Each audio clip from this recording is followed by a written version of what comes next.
Të mbrëmë dashur të shikues. Në pjesën e parë do të flasim për shumë ankesat që mjaft prej nesh i kanë përjetuar, djegje në stomak, dhimbje, fryrje e tjerë. Pra do të flasim për gastritin, cilat janë simptomat dhe shqetësimet kryesore, por dhe zgjidhjet. Pra, çfarë terapish ka në dispozicion në këto rast dhe për parandalimin e tyre. Ndërsa në pjesën e dytë do të flasim për atë që dikur quhej hipokondri, tashmë quhet ankth për shëndetin. Janë ata personat cilët fiksohen më shumë se ç'duhet për shëndetin e tyre, bëjnë kontrolle njëri pas tjetrit, edhe kur s'duhet, edhe kur mjeku i thotë që nuk ka asgjë, vazhdojnë pra me ankth të mendojnë që ndonjëherë edhe që i rrezikohet jeta. Pra do të flasim për këto shqetësime dhe a ka mënyra që ne mos të fiksohemi kaq shumë për shëndetin. Në këtë pjesë të parë kam kënaqësinë të kem të ftuar doktoresh Nerida Dhigojin. Doktoresh, faleminderit që pranuat ftesën. Faleminderit, përshëndetje. Atëherë, kur flasim për gastritin, së pari çfarë është pra dhe cilat janë simptomat më të shpeshta që personat që vuajnë nga gastriti kanë. Atëherë, kur flasim për gastritin, kemi parasysh inflamacionin e mukozës stomakut, apo në gjuhën popullore, pezëmatimin apo skuqjen, të shtresës më sipërfaqësore të stomakut.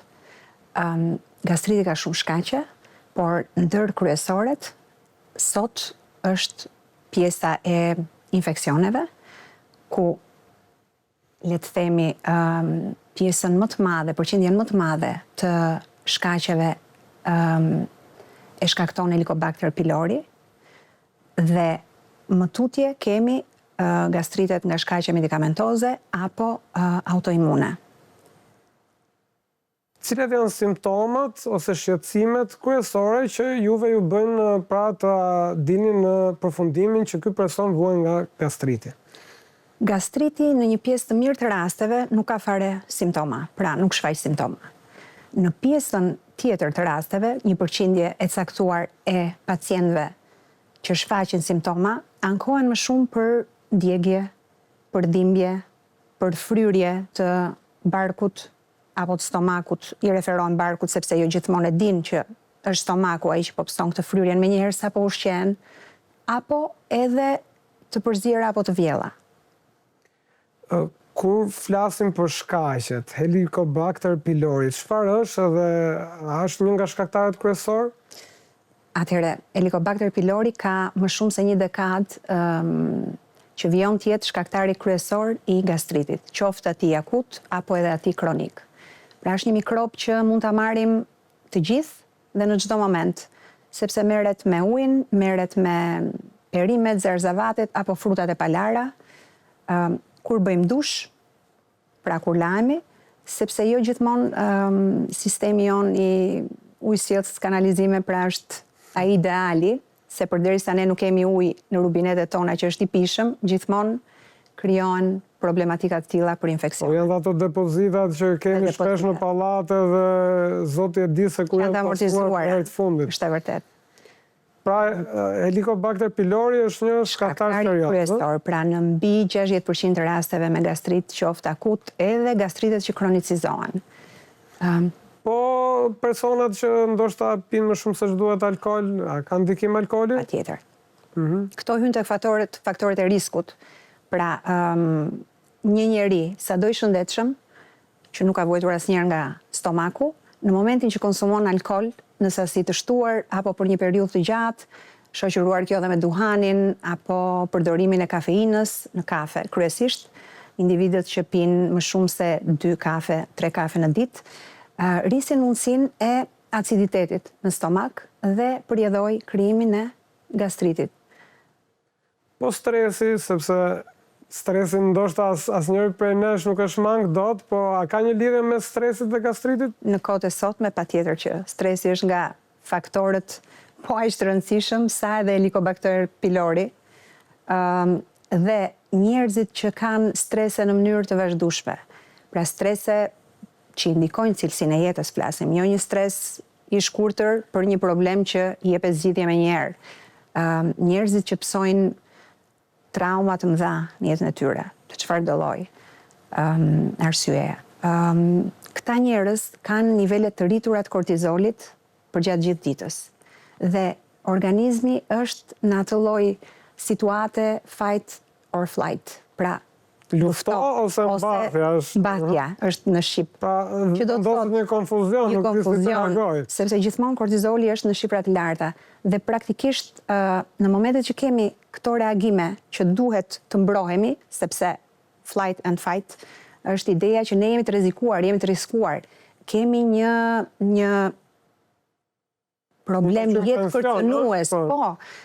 Dhe organizmi nuk e ka iden, nuk e diferencon dot arsyen a është reale, pra kemi njëri që na ka vendosur një pistolet në kokë, apo kemi një stres kronik për probleme pune apo probleme të tjera. Dhe në këto momente, trupi të gjithë, le të themi, qarkullimin e gjakut, energjinë, e fokuson tek ekstremitetet, pra tek ekstremitetet e poshtme dhe të sipërme, dhe fillon edhe të ngushtoj sistemin i qarkullimit gjakut në organet tretëse, siç është stomaku, sepse në ato momente asnjërit prej nesh nuk do t'i vinte në mendje që të ushqej, apo jo, sepse jemi përpara një situate të kërcënuese.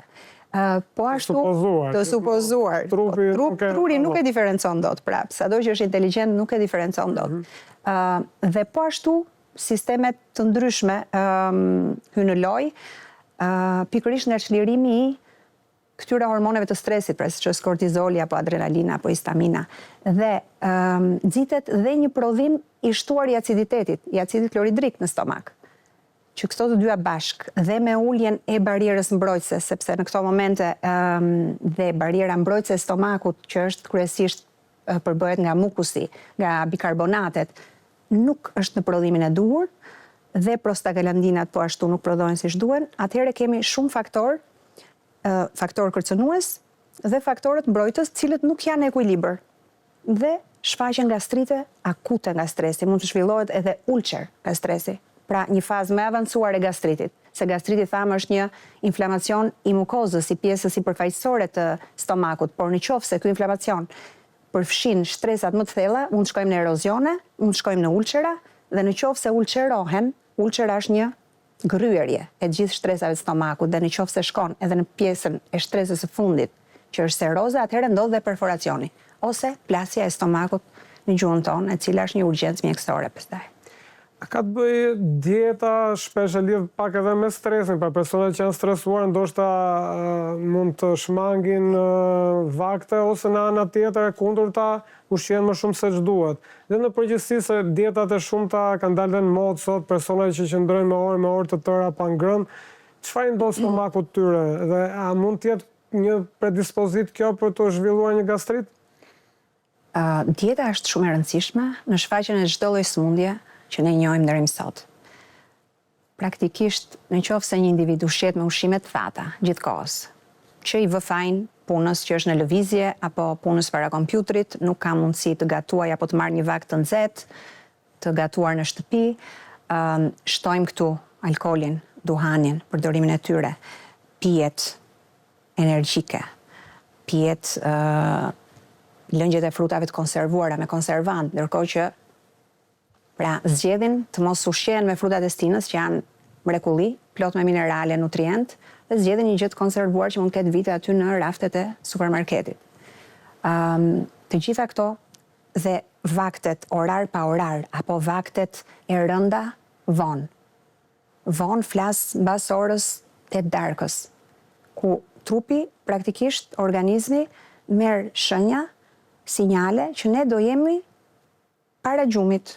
Pra, tani do qetësohemi, do pushojmë, praktikisht dhe dielli del nga dal perëndon, dhe do të çlirohet melatonina, pra ne nuk i krijojmë asnjë lloj kushti organizmit ton që të relaksohemi, sepse shkojmë në darkë dhe bëjmë një binge eating, pra ham pa mend. Praktikisht ham pa mend, sepse nëse do hani me mend, që do të thotë me vetdije, me kujdes, atëherë do reagonte receptorët e stomakut do reagonin, do të përçonin informacione në sistemin nervor qendror dhe trupi do thoshte stop, jam i të mbushur, mos u ushqe më. Pra ushqyerja pa mendje dhe e shpejt bën të mundur që dhe të kemi një stomak plot dhe gjithë natën në vend që të rigjenerohet trupi, organizmi, trupi do merret me tretjen e ushqimeve që ne i kemi dhënë me zor, praktikisht duke mos na i kërkuar. Pra kjo e ngrëna që nuk është për të ushqyer dhe për të marrë nutrient, por është pikërisht për të evituar stresin. Sepse ka individ, siç më pyete, që stresin e kanë të shfaqur me një ngrënje të pashëndetshme, të bollshme, orar pa orar, ka të tjerë që nuk ushqen fare dhe mund të rinë gjithë ditën me 4-5 kafe apo me 3 paketa cigaresh. Me barkun bosh dhe besoj kjo për stomakun është shumë e dëmshme. Jashtëzakonisht. Dhe ata varet se në çmosh janë. Pra janë 8-20-at, 8-30-at, 8-40-at e hershme, ku akoma ka ca rezerva organizmi dhe ndonjëherë dhe genet bëjnë të tyren dhe i merr pak me të mirë. Derisa shfaqen pastaj problematika siç janë gastritet akute që mund të jenë dhe hemoragjike. Pra mund vi një pacient dhe me dhimbje shumë të forta, me të vjellat mund të jenë dhe me gjak. Dhe gjaku sigurisht që na trëm të gjithëve dhe i drejtohemi urgjencës. Ndërkohë që kjo gjëja, ky sikleti, ky shqetësimi kishte javë, në mos muaj apo vite. Sepse trupi jonë është shumë inteligjent dhe gjithmonë na jep shenja. Sa do të vogla, ne duhet jemi vetëm aty për t'i dëgjuar. Doktoresha, ju përmendët pjesën e geneve. Dhe shumë prej nesh mund ta kenë helikobakteri në trupin e tyre, por gjithë ata që kanë mund të zhvillojnë gastrit, apo ka të bëjë dhe pra si jemi nga ana genetike, sa të fortë kemi në thojza stomakun? Çdo gjë ka të bëjë me imunitetin. Pra sa më të larta kemi imunitetin, sa më shëndetshëm të ushqemi në përgjithësi, aq më pak parazitet, viruset dhe mikrobet na shkaktojnë sëmundje. Kështu që jo të gjithë ata që kanë helikobakterin në stomakun e tyre kanë shqetësime, siç e tha më parë. Në momentin që nuk kanë shqetësime, nuk i drejtohen mjekut. Por cili është problemi me helikobakterin? Helikobakteri tek shumë individ, siç nuk mund të ri aty të bashkëjetoj me ta, sepse vendoset në mukozën gastrike, në momentin që ri për një kohë të gjatë dhe imuniteti i këtij individi apo ushqyerja nuk është ideale, ai gjen terren dhe dëmton gjithë qelizat parietale të antrumit stomakut, të korpusit, pra të një pjesë të mirë të stomakut, që është përgjegjëse për prodhimin e acidit kloridrik dhe një faktori që quhet intrinsek, që është i rëndësishëm në përthithjen e vitaminës B12. Dhe shumë nga këta individ vërtet nuk kanë shqetësime me stomakun, por bëjnë një analizë rutinë gjaku apo një check-up dhe na dalin që janë anemik. Dhe atëherë gjëja e parë që bëjnë shkojnë tek mjeku hematolog, sepse te mjeku gastropatolog nuk kanë pse shkojnë se nuk kanë shqetësime. Dhe mjeku hematolog, shumicat e mjekëve hematolog janë shumë të ndërgjegjësuar dhe i rireferojnë te gastrohepatologu që të merret me këtë pjesën e anemisë, sepse anemia në shumicën e rasteve, një anemi pa shpjeguar gjithmonë duhet të përjashtojmë problemet gastrike. Dhe më pas dhe problemet të zorës trash, por kjo është një temë tjetër që mbas e flasim për një herë tjetër. Do është me shumë rëndësi dhe kjo temë. Atëherë, diçka, më fal lutem, që doja të shtoja tek pjesa e dietës dhe ushqyerjes. Atëherë, ka individ që bën një fasting, sepse ka dalë në modë dhe flitet shumë vitet e fundit. Pra fasting e thënë thjesht për gjithë të agjerim. Fjala më e duhur. Agjerim. Por, ndryshe nga agjerimi që bëjmë për Ramazanin, që ne nuk konsumojmë ushqim deri bazit e vonë, pra, që hapet dritarja e ushqyerjes deri në mëngjes, këta individ në këto orë hanë pa mas. Pra nuk janë të gjithë aq të kujdesshëm sa të hanë ushqime me vlera ushqimore që i duhen trupit, apo të rehidrohen, pra të pinuin që nuk kanë pirë, që kanë pasur mungesë gjithë ditën. Por në qoftë se bëhet siç duhet, agjerimi është shumë i shëndetshëm në fakt. Pse? Sepse trupi ka nevojë të ri minimumi 10, 12 deri në 14 orë pa ngrënë. Sidomos sistemi ynë tretës, që nga stomaku, që nga zora e trash, që nga pankreasi dhe gjëndrat e tjera që ndihmojnë ndihmëse në sistemin tretës. Sepse kanë nevojë të rigjenerohen. Pra siç tham, ne nuk duhet të ushqehemi në darkë, se duhet që të fokusohet gjithë imuniteti ynë, gjithë organizmi ynë, me gjithë funksionet e tij, tek rigjenerimi i trupit. Dhe kështu është dhe me stomakun. Pra, stomaku është ai, i them ndonjëherë unë, depozita apo kazani i plerave, sepse ashtu e trajtojmë, ku fusim gjithçka. dhe ai ka nevojë që të marrë frym, pra të riqet dhe të rigjenerohet, sepse për ndryshe çdo herë që ne i hedhim ushqim, pra ushqemi, fillon dhe është në procesin e tretjes. Kështu që nuk ka kohë për veten e tij që të marrë veten. Prandaj agjërimi është jashtëzakonisht i rëndësishëm. Të paktën nëse nuk e kryejm dot çdo ditë, një herë në javë. Të paktën një herë në javë, do ishte ideale. Doktoresha, me këtë rast i përsëritet edhe një herë simptomat. Cilat janë këto simptoma që ne na sjellin tek mjeku? Thatë një arsye mund të ishin analizat, por nga ana tjetër kush janë këto shqetësime që duhet na drejtojnë menjëherë tek mjeku? Shqetësimet janë kryesisht dhimbja. Dhimbja në çdo lloj pjesë të trupit, sidomos kur është akute e fortë, një dhimbje që nuk ka ndodhur asnjëherë, pra nëse i pyet pacientët, referohen një dhimbje që ka qenë për herë të parë në jetën e tyre me këtë lloj intensiteti, atëherë është diçka shqetësuese që duhet ta shohim. Ka një zonë caktuar që zakonisht është zona abdominale. Ka dhimbje që janë e barkut. Ka dhimbje që janë fiks në grykën e stomakut, thon pacientët, që në fakt ashtu i përkon me termat shqip, sepse është hyrja e stomakut, është pjesa e lidhjes midis ezofagut dhe stomakut. Ka shumë pacientë që ndjejnë simptoma që ne i fusim tek dispepsia, që janë fryrjet e barkut, bezdirat, përzjera, iritabilitet, pra janë pak vage, nuk janë totalisht specifike. Shenjat që janë më problematike janë ato që thamë, të vjellat me gjak, apo jashtëqitja me ngjyrë të zezë, sepse mund të bëjmë ulçera, pra gastriti mund të jetë hemoragjit, ose të ketë kaluar në një fazë tjetër të avancuar që ka shkaktuar ulçer gastrike. Dhe gjithë ky gjak që buron, shumë shpesh nuk e vjellim nga goja, por bën tranzitin e tij gastrointestinal bashkë me ushqimet dhe pjesa e hemit e ngjyros jashtëqitjen dhe e bën të dalë me ngjyrë të zezë. Kështu që një jashtëqitje me ngjyrë të zezë duhet na alarmoj.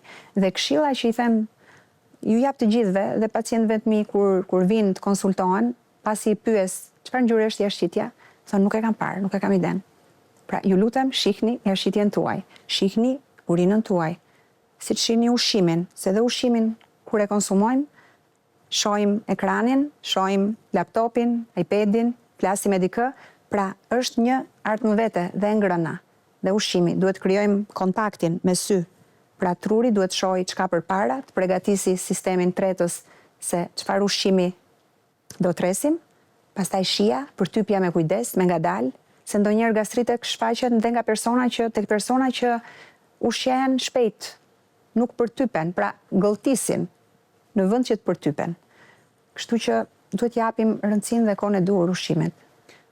Doktore, si e bëni diagnozën e gastritit? Atëherë, diagnoza e gastritit, pavarësisht që gjatë një bisede, ku ne marrim një anamnezë të sëmundjes, pra e pyesim për problematikat pacientin, krijojmë një ide që mund të kemi një gastrit, vërtetimi i kësaj sëmundje bëhet gjithmonë me endoskopi dhe më tutje me biopsi. Pra, edhe nëse syri joni stërvitur, se janë edhe do i shtjarë, endoskopia. Pra, endoskopia është tubi i stomakut, pra e themi në gjuhën popullore, si që referon shumicën e herëve njerëzit. Pra, fusim një tub që ka një kamera në pjesën e tij fillestare dhe na shfaqet në ekran gjithë imazhi i ezofagut dhe i stomakut. Dhe ne krijojmë iden se çfarë problematike ka pacienti. Nëse kemi gastrit, që me sy ne arrim t'ia vëmë diagnozën, por gjithmonë duhet dhe diagnoza anatom-patologjike, që është marrim biopsi kur kryejmë ekzaminimin dhe një mjek anatomopatolog e sheh këtë biopsin, këtë copëzën e mukozës që ne kemi marrë nën mikroskop dhe na jep shumë të dhëna. Na jep të dhëna nëse gastriti është akut apo kronik. Nëse është kronik, a e kemi apo jo praninë e helikobakterit, se duket, është mikrob që duken nën mikroskop. A kemi një transformim të kësaj mukoze gastrike, pra nëse kemi një atrofi, ky helikobakteri është jashtëzakonisht i dëmshëm nëse është i kronicizuar, pra ka shumë kohë që rri në stomakun e një individi, sepse mund të bëj atrofi totale, pra ti sheshoj, ti dëmtoj gjithë glandulat, gjithë gjëndrat e stomakut që na duhen për prodhimin e acidit kloridrik, hormoneve të ndryshme, pepsinës, faktorit intrinsek e shumë të tjerë. Pra, është si ai pylli që i kemi vënë flakën dhe nuk kemi më pemë. nuk mbin më pemë, është zonë e rafshët e djerë. Dhe në këtë zonë të djerë mund të rriten bara të këqija tashmë. E njëjta gjë ndodh dhe me atë pjesë stomakut kur shprekur nga helikobakteri. Pra mund të ndodhi metaplazia intestinale, mund të ndodhi që është një prekursor displazisë dhe i kancerit të stomakut. Prandaj helikobakterin sa herë që ne e gjejmë, sidomos të gastritet akute apo ato kronike që kanë dhënë dëme, duhet ta eradikojmë, duhet ta luftojmë, duhet japim mjekim. Disa herë përmendet gastrit akut, gastrit kronik. Ku është dallimi?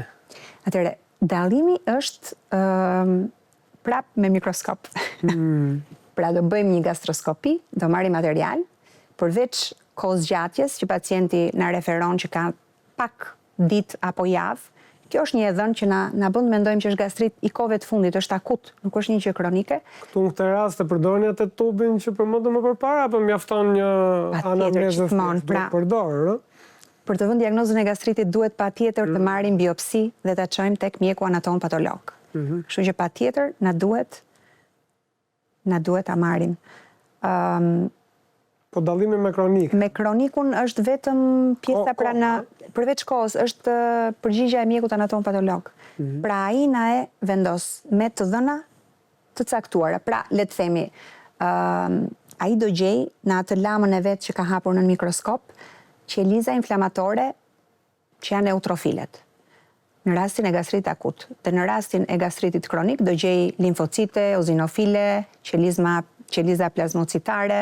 Pra, është në termin në nivelin qelizor diferenca, prandaj nuk e vendosim dot gjithë kohës me sy.